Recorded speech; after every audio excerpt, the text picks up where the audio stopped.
citoyens, citoyennes, amis et amis de la République d'Haïti,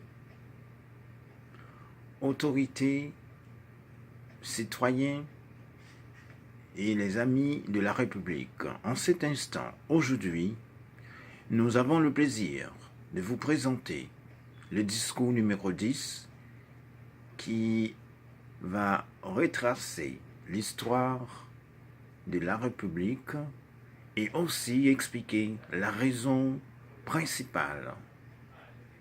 Nous devons réformer les forces armées de la République.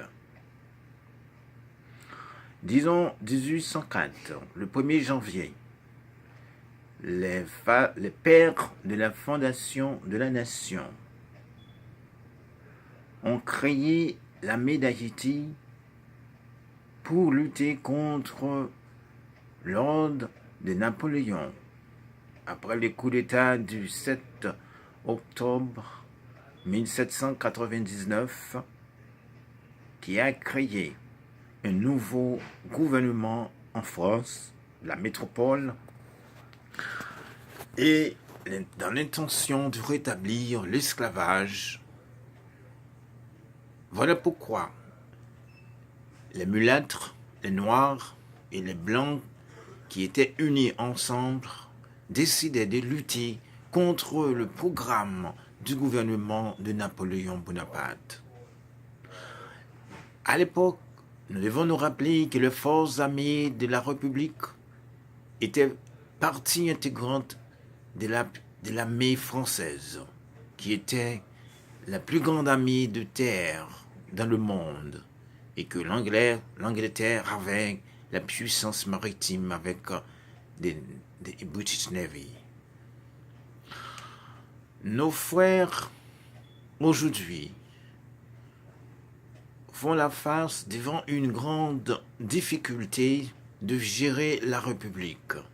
Une gestion qui n'est pas facile, étant donné qu'aucun pays ne peut subsister sans une force de défense nationale, et à considérer les problèmes qu'on a à la frontière, et aussi d'autres problèmes qui existent qu'on ne va pas en parler pour des questions de sécurité nationale.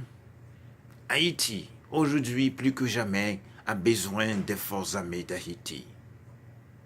Ainsi, malgré les rumeurs, malgré la mauvaise presse donnée par ceux qui s'opposent à la reconstruction de l'armée d'Haïti, à la reformation de l'armée d'Haïti et à sa légalité selon la Constitution de 1987,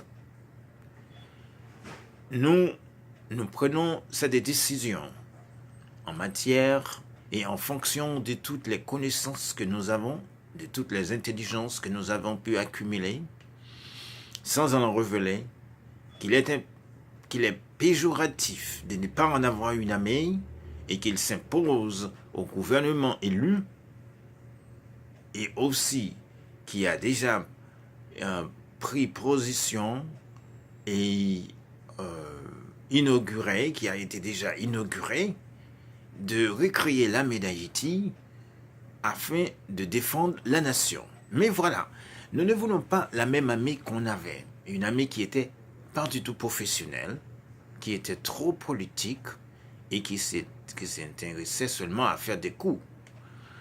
Ce que nous voulons, c'est une armée professionnelle.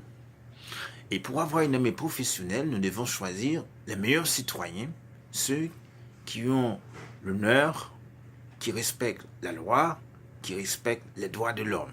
Nous ne voulons pas une armée qui va violer les droits de l'homme.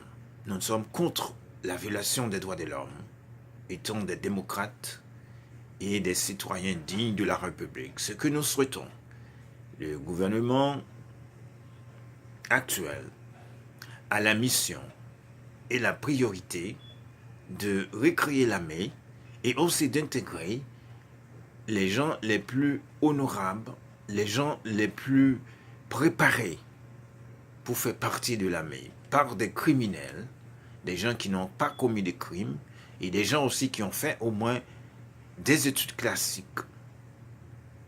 Avant, l'armée, c'était le niveau des classes humanitaires.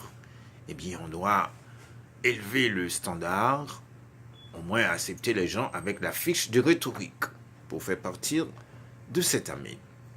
Ainsi, nous n'allons pas divulguer toutes les informations, mais en fonction de toute la connaissance, de toutes les intelligences que nous avons pu accumuler au cours des années, nous supportons et nous actuellement demandons au gouvernement actuel de recréer les forces armées d'Haïti. Merci.